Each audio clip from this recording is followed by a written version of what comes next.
আমাদের দিকে আসেন না বন্ধু।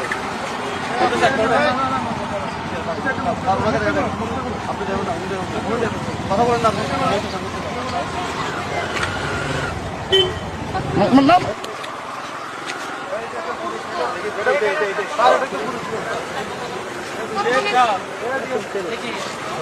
তার মাঝে আবার একজন অন্তঃসত্ত্বা। কথাবার্তার এক পর্যায়ে সন্দেহ হলে গাড়ি থেকে নামিয়ে চেক করা হয়। দেখা যায় অন্তঃসত্ত্বা কোন মেয়ে না, ছেলে হয়ে মেয়ে সেজে মাদক পাচার করছে।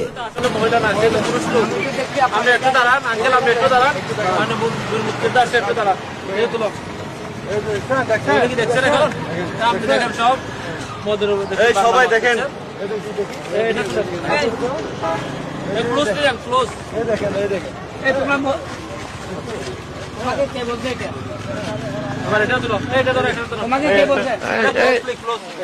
মামুন নিচে পুলিশের ছদ্মবেশ ধরে অভিনব কায়দায় মাদক পাচার করে। আমরা অনেকবার ট্রাই করছি, আজকে ওদেরকে তথ্য আপনার কাছে কি আছে?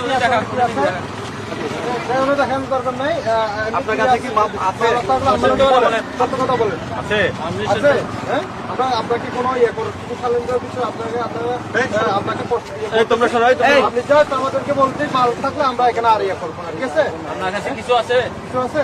কি আছে? মদ আছে পুরো বডিতে?